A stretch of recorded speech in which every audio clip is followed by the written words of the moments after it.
(3월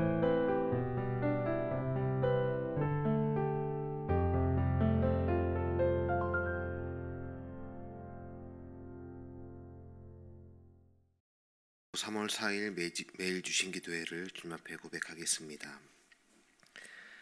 거룩하신 하나님 아버지, 오늘도 주님의 은혜를 사모하며 새벽을 깨워 주님 앞에 나아갑니다.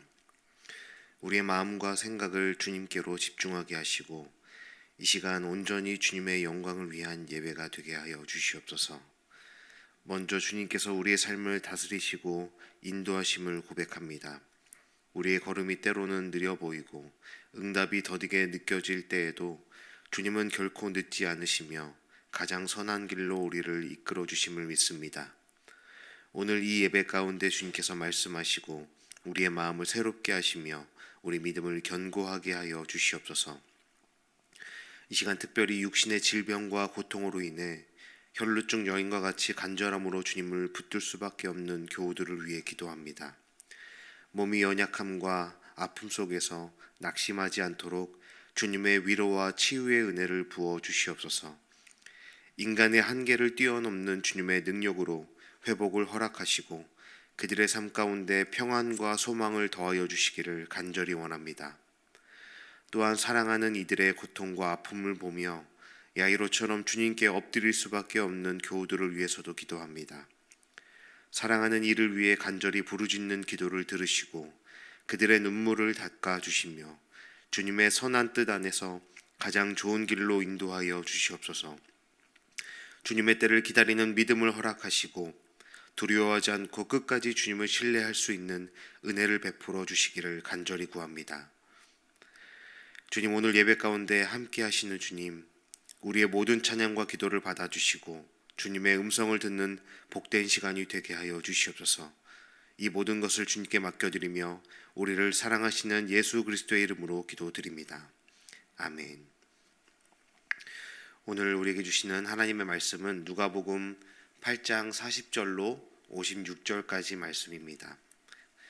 누가복음 8장 40절로 56절까지 말씀, 저와 여러분이 한 절씩 교독하시고 56절 말씀은 합독하도록 하겠습니다. 하나님의 말씀입니다. 예수께서 돌아오심에 무리가 환영하니 이는 다 기다렸음이로라. 이에 회당장인 야이로라 하는 사람이 와서 예수의 발 아래에 엎드려 자기 집에 오시기를 간구하니 이는 자기에게 12살 된 외딸이 있어 죽어가미러라. 예수께서 가실 때에 무리가 밀려들더라. 이에 12해를 혈루증으로 앓는 중에 아무에게도 고침을 받지 못하던 여자가 예수의 뒤로 와서 그의 옷가에 손을 대니 혈루증이 즉시 그쳤더라. 예수께서 이르시되 내게 손을 댄 자가 누구냐 하시니 다 아니라 할 때에 베드로가 이르되 주여 무리가 밀려들어 미나이다. 예수께서 이르시되 내게 손을 댄 자가 있도다. 이는 내게서 능력이 나간 줄 알미로다 하신대.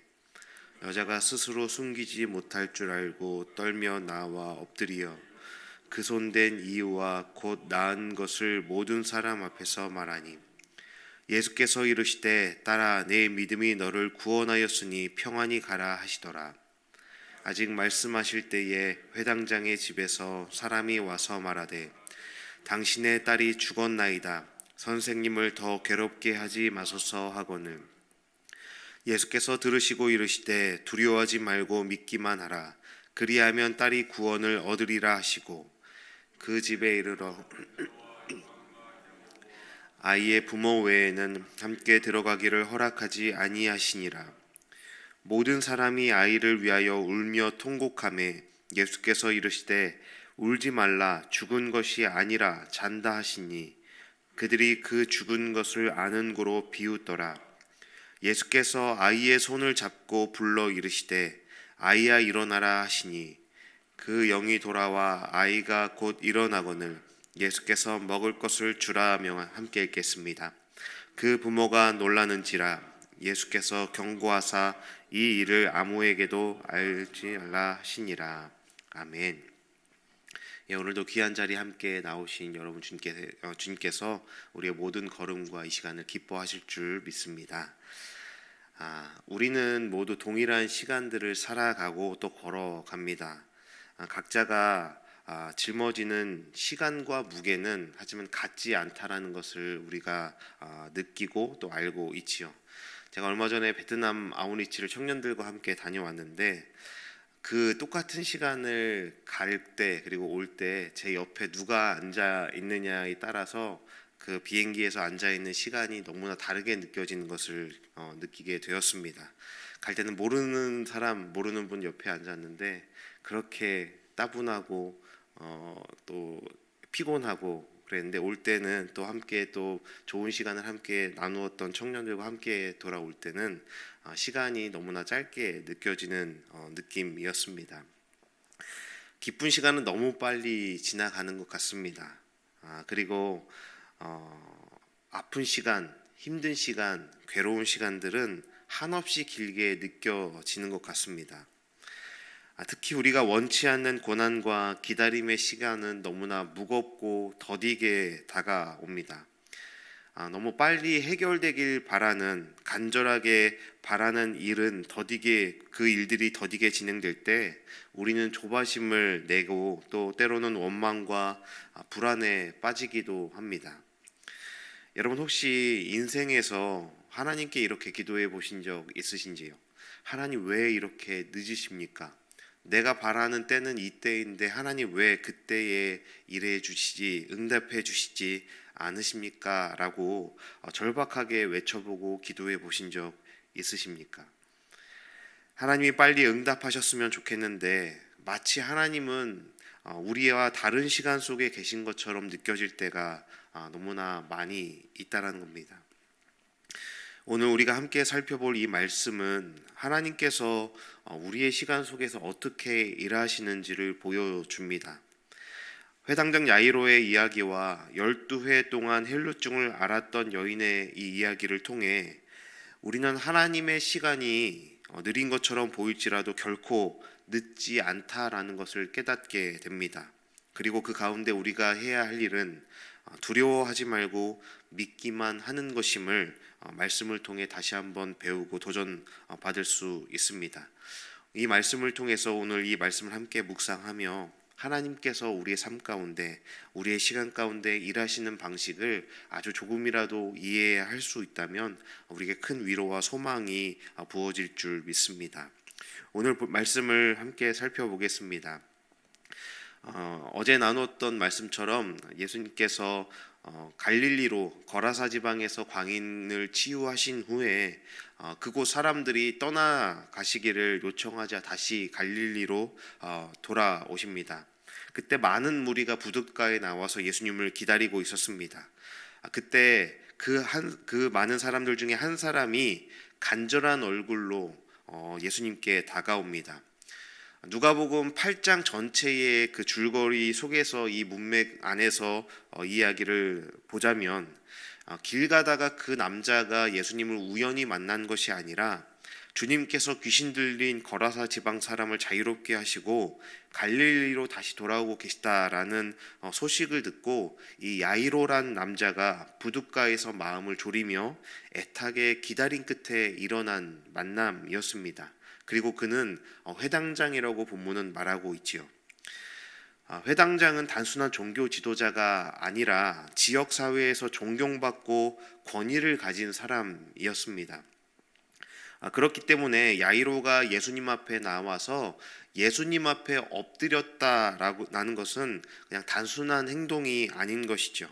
그는 유대 사회의 주류였고 예수님을 배척하는 종교 지도자들과 한편에 있던 사람이었습니다. 그런 그가 지금 자신보다 나이도 한참 어리고 지위도 낮은 예수님 앞에 엎드린다라는 것의 의미를 결코 가벼이 여길 수가 없는 것이죠. 그는 지금 자신이 가지고 있는 명예와 체면과 모든 것을 지금 예수님 앞에 내려놓았다라는 것입니다.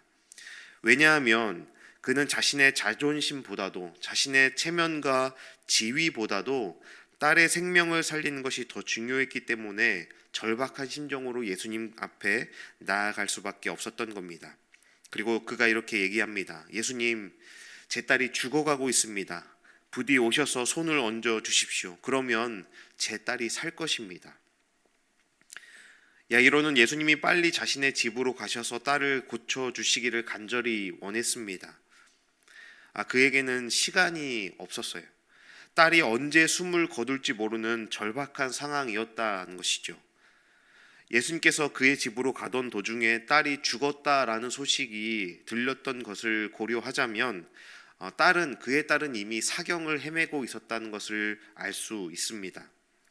그렇기에 자신의 체면이나 사회적 평판이나 사람들의 시선을 아랑곳하지 않고 예수의 발 앞에 엎드려 간청하고 있었습니다. 그의 그 행동이 그의 절박함을 드러내고 있고 그가 지나고 있는 시간이 얼마나 고통스럽고 더디게 흐르고 있는지를 느낄 수 있는 겁니다. 그런데 예수님께서 그의 요청을 들으시고 함께 그 길을 출발하시는 순간 많은 사람들이 몰려들어서 그 길이 막히기 시작했습니다. 본문에서 밀려들었다라는 표현이 사용되고 있는데 이 말의 더 정확한 의미는 숨통을 막았다라는 뜻입니다. 이 단어가 어디에서 사용되었냐면 얼마 전에 나누었던 씨 뿌리는 자의 비유에서 가시가 그 기운을 막았다라고 표현될 때 이 단어가 동일한 단어가 사용되었습니다. 그만큼 지금 예수님과 그 야이로의 길을 둘러싼 수많은 사람들이 모여들어서 질식할 정도로 숨이 막힐 정도로 예수님과 그 길을 방해하고 또 길을 막고 있었다라는 것을 암시하는 동사입니다. 그리고 동시에 야이로가 느끼는 감정이 어떠했는지 숨이 막힐 정도로 답답하고 간절한 그 마음을 표현하고 있는 동사가 아닐까 생각합니다. 그런데 다른 한편으로 무리가 모여들었던 것은 또 야이로에겐 더 큰 고통의 시간이었습니다. 빨리 달려가도 모자랄 판인데 숨 막힐 정도로 몰려든 무리들 때문에 그 길이 지체되고 있었고 그 고통의 시간은 표현 그대로 숨이 막혀 지식할 정도의 고통으로 느껴졌을 겁니다. 야이로는 초조한 마음에 한 걸음이라도 빨리 집으로 돌아가고 싶었을 거예요. 하지만 예수님의 걸음은 자신의 뒤를 따라오는 예수님의 걸음은 자신의 기대와는 다르게 너무나 느렸던 것이죠. 하지만 그런 야이로의 바람과 달리 예수님께서 그의 집으로 가시는 길에 또 뜻밖의 상황이 발생합니다. 오히려 그 더딘 걸음마저 멈추는 사건이 발생하지요. 12년 동안 혈루증을 앓았던 여인이 예수님의 옷자락을 만진 것입니다. 본문의 또 표현들로 보면 제자들은 예수님께서 그 제자들에게 누가 나의 옷을 만졌냐라고 할 때 제자들은 오히려 의아해했습니다. 수많은 사람들이 당신의 옷을 만지고 있고 당신과 몸을 접촉하고 있는데 왜 그런 질문을 하십니까? 라고 의아하며 질문을 하였지요. 그 여인이 앓고 있었던 이 혈루증이라는 것은 단순한 병이 아니었습니다. 율법적으로 부정한 병이었기에 이 여인은 12해 동안 사람들과 함께할 수도 없었고 성전에 나아갈 수도 없었습니다. 누구와 닿기만 해도 그 사람까지 부정해진다고 여겨졌기에 이 여인은 12년 동안 철저한 고립된 삶을 살아가며 사회적 죽음을 경험하고 있는 겁니다. 이 혈루증 병자들은 사람들 앞에 다닐 때 그냥 다녀선 안 되고 윗입술을 가리고 나는 부정하다라는 소리를 크게 외치며 사람들 사이를 지나야 했습니다. 혹시라도 부지 중이라도 그 누군가가 자신의 몸과 접촉하게 된다면 자신의 그 부정함이 다른 사람에게 옮겨진다고, 그것은 그리고 큰 율법적으로 큰 범죄 행위였기에 사람들 사이에 그 여인은 다닐 수가 없었던 겁니다. 그 여인은 병을 고치기 위해 가진 것을 모든 재산을 다 탕진하고 써버렸지만 상태는 더 나빠질 뿐이었습니다. 그리고 몸도 마음도 그렇게 지쳐갈 때 예수라는 분이 지나가신다는 소식을 듣게 된 것이지요. 예수님의 옷자락만이라도 만질 수 있다면 내가 나을 거야 라는 그 간절한 희망을 품고 군중 속으로 조용히 숨어 들었습니다. 부정함을 입은 여인이 그 군중 속에 수많은 사람들과 접촉하며 예수님께 나아가기 위해 숨어 들었다는 것은 그 여인에게는 목숨을 건 모험과 같았습니다. 그리고 결국 용기를 내어 예수님의 옷자락을 향해 손을 뻗었고 그 옷자락을 만지고 그 순간 기적이 일어난 것이죠. 그런데 예수님이 걸음을 멈추시고 누가 내 옷에 손을 대었느냐라고 질문하시기 시작합니다. 그 여인은 너무나 두려웠을 겁니다. 사람들 사이에 부정함을 입은 내가 파고들어서 수많은 사람들을 부정하게 하였고, 그리고 예수님마저 접촉하면서 예수님마저 부정하게 만들어 버린 것이 사람들 앞에 탄로나면 돌팔매질을 당하게 될 것이기 때문입니다. 그런데 예수님께서는 질문을 멈추지 않으셨고, 그 여인은 결국 두렵고 떨리는 마음으로 예수님 앞에 사시나무 떨듯이 나가 자신의 행위를 고백합니다. 그런데 예수님은 오히려 그 여인을 꾸짖지 않으시고 오히려 따뜻하게 말씀해 주시지요. 딸아, 내 믿음이 너를 구원하였으니 평안히 가거라. 이것은 그 여인의 몸 육신은 회복되고 나았을지 모르지만 예수님께서 이 말씀을 하시지 않았다면 그 여인은 평생 마음의 짐을 얹고 살아가게 되었을 겁니다. 사람들 앞에서 자신의 몸이 나았다라는 것을 증명해야 하는 그 피곤한 과정을 지나야 했을 겁니다. 그렇게 12해 동안 고통 속에 있던 그녀는 단순히 병에서 나은 것이 아니라 예수님 앞에서 다시 딸이라는 존재로 회복되는 것을 경험하였습니다.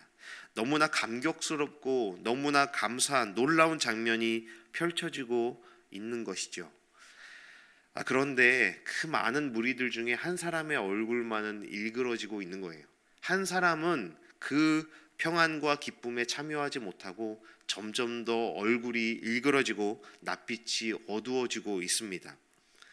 여러분, 이 장면을 바라보고 있는 야이로의 마음이 어떠했을까요? 딸은 죽어가고 있는데 예수님은 지금 멈춰서서 한 여인과 이야기를 나누고 계십니다. 혈루증 여인의 병이 나은 것은 물론 기쁜 일이지만 야이로에게는 그 시간이 너무나 길고 고통스러웠을 거예요. 그런데 그의 그 신락 같던 희망도 여지없이 짓밟아버리는 결정적인 소식이 그에게 들려왔습니다. 그의 집에서 심부름을 보낸 그 하인들이, 사람들이 쭈뼛거리며 그에게 다가와서 이렇게 조심스럽게 말하는 거예요. 회당장님, 따님이 그만 숨을 거두었습니다. 이제 예수님을 더 귀찮게 하지 마십시오. 이 장면에서 12년을 혈루증으로 마치 시체처럼 사회적 죽음을 지냈던 그 여자는 생명을 얻고 살아났지만 12살 된 그 딸이었던 그 야이로의 딸은 생명의 빛이 사라진 시체가 되어버린 겁니다. 두 여자의 삶이 교차되듯 한 사람은 12년 만에 그 시체와 같은 삶에서 새 생명을 얻었고 12살 된 딸은 생명의 빛이 꺼진 차가운 시체가 되어버린 것입니다. 여러분, 이때의 이 야이로의 심정을 깊이 한번 느끼고 상상해 보시길 바라요. 여러분이 만약 야이로와 같은 상황이었다면 어떤 감정을 느끼시겠습니까? 딸의 임박한 죽음처럼 우리가 그토록 간절히 바라고 원하는 상황을 하나님께 간절하게 기도했는데 그 기도가 거절된 것 같은 시간을 보낸다면 우리의 마음은 어떠하겠냐라는 것이죠.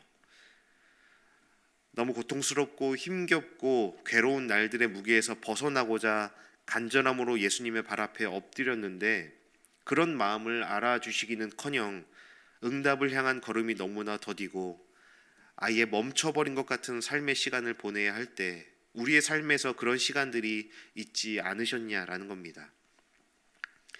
그럴 때 정답처럼 신앙인이니까 감사하고 찬양하고 하나님을 향한 믿음을 고백할 수 있다면 그보다 더 좋을 수는 없겠지요. 하지만 하나님을 향한 원망과 분노가 치밀어 오는 것이 우리 대부분의 반응일 것이고 그것이 자연스러운 모습일 겁니다. 그때 예수님은 저와 여러분에게 뭐라 말씀하실까요? 예수님은 무슨 마음으로 우리에게 그런 고통의 시간들을 지나게 하신 것이겠습니까? 예수님께서는 그 야이로의 두려움을 아셨고 그 야이로의 마음을 아시면서도 이렇게 말씀하십니다. 50절입니다. 예수께서 들으시고 이르시되 두려워하지 말고 믿기만 하라. 그리하면 딸이 구원을 얻으리라 하시고, 두려워하지 말고 믿기만 하여라. 그리하면 내 딸이 구원을 얻을 것이다. 이 말씀이 우리에게도 동일하게 주어집니다. 우리의 상황이 절망적일 때, 모든 것이 끝났다고 느껴질 때 하나님은 우리에게도 이렇게 말씀하시는 거예요. 두려워하지 말고 믿기만 하라. 예수님은 야이로의 집으로 다시 걸음을 옮기십니다. 이미 사람들은 소녀가 죽었다며 크게 울고 있었습니다.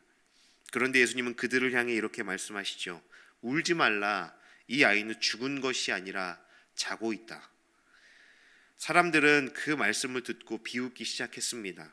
더 정확하게는 여기서 울고 있었다라는 이 사람들은 장례를 위해 전문적으로 애곡하는 사람들이었습니다. 그 사람들이 모여들었던 사람들이 비웃었다라는 말이에요. 이미 장례 준비가 되고 있었고 모든 사람들이 보기에 야이로의 딸은 죽은 자였다라는 것이죠. 현실적으로 소녀는 죽었기 때문입니다. 하지만 예수님은 사람들을 모두 내보내시고 야이로와 그의 아내 그리고 3명의 제자만 데리고 소녀에게 가십니다. 그리고 그 소녀의 손을 잡고 말씀하십니다. 달리다굼, 소녀야 일어나라. 그 순간 소녀가 일어나 걸어다니기 시작합니다. 사람들은 놀라움을 감추지 못했습니다. 그리고 예수님은 조용히 결정차를 날리시며 말씀하십니다. 이 아이에게 먹을 것을 주어라. 예수님께서는 결국 야이로의 딸을 살리셨습니다. 야이로에게는 너무나 늦은 것처럼 보였지만 예수님에게는 정확한 때였던 겁니다. 예수님은 가장 완벽한 때에 도착하신 것이고 죽음을 이기시는 하나님의 능력을 드러내시는 순간이셨습니다. 여러분, 우리의 삶도 마찬가지인 거예요. 우리가 보기에 하나님이 너무 늦으신 것 같아도 하나님의 시간은 결코 늦지 않으시는 겁니다. 우리 인생에서 야이로처럼 절박한 상황을 맞이할 때가 있습니다. 하나님께서 빨리 응답해 주시길 바라지만 우리의 기대보다 더디게 역사하실 때가 있습니다. 그런데 우리도 기억해야 하는 것은 하나님은 결코 늦지 않으신다는 겁니다. 우리의 시간과 하나님의 시간은 다르지만 하나님은 가장 정확한 순간에 역사하시는 분입니다. 하나님께서 우리의 시간표에 얽매이지 않으시는 까닭은 우리의 아픔에 무관심하거나 우리를 버리셨기 때문이 아닙니다. 그분은 시간의 주인이시고 하나님께서 우리에게 주어진 생명의 마지막을 가장 아름답고 위대하게 마무리 지으실 것을 약속하시고 계획하셨기 때문입니다. 그렇게 우리에게 찾아오는 모든 시간의 무게와 속도를 합당하고 적절하게 날마다 이끌어 가시는 분이 하나님이심을 우리는 믿어야 하는 것입니다. 예수님께서 야이로에게 하신 이 말씀을 기억하십시오. 두려워하지 말고 믿기만 하라. 우리가 해야 할 일은 조급해하지 않고 하나님을 신뢰하는 것입니다. 아무리 상황이 힘들고 길이 보이지 않는 것 같을 때라도 하나님은 느려 보일지라도 결코 늦지 않으실 겁니다. 그분의 때에 그분의 방법으로 역사하실 것을 두려워하지 말고 믿으시기를 바랍니다. 우리의 상황 가운데 또 하나님 앞에 이 시간 간절하게 내어놓으며 기도해야 하는 수많은 기도의 제목이 있지만 하나님은 하나님의 방법대로 하나님의 때에 가장 선하고 신실하게 우리의 삶에 역사하실 것입니다. 그러니 이 시간 기도하며 주님 앞에 우리의 마음을 열어 나갈 때 두려워하지 말고 믿으며 하나님의 때와 하나님의 방법을 믿음으로 바라볼 수 있는 우리가 되기를 주님의 이름으로 축원합니다. 함께 기도하시겠습니다. 선하고 신실하신 하나님 아버지, 오늘 말씀을 통해 우리의 시간과 상황이 다를지라도 예수님께서 우리를 찾아오시고 회복하시며 생명을 주시는 분이심을 깨닫게 하시니 감사를 드립니다. 우리가 야이로처럼 절망 속에서도 주님을 붙들게 하시고 혈루증 여인처럼 간절한 믿음으로 나아가게 하여 주시옵소서. 우리의 기도가 늦어진다고 느껴질 때에도 주님의 때는 결코 늦지 않음을 신뢰하게 하여 주시옵소서. 삶의 무게가 우리를 짓누를 때 두려워하지 말고 믿기만 하라 하신 주님의 말씀을 마음에 새기며 담대히 살아갈 수 있는 우리가 되게 하여 주시옵소서. 과거에도 그랬고 오늘도 또 내일도 우리 삶 가운데 신실하고 선하게 역사하시며 결코 늦지 않으시고 가장 완벽한 때에 하나님의 일들을 이루어 가실 주님을 기대합니다. 감사드리며 우리의 시간의 주인 되신 예수님의 이름으로 기도드립니다. 아멘. 함께 기도하시겠습니다.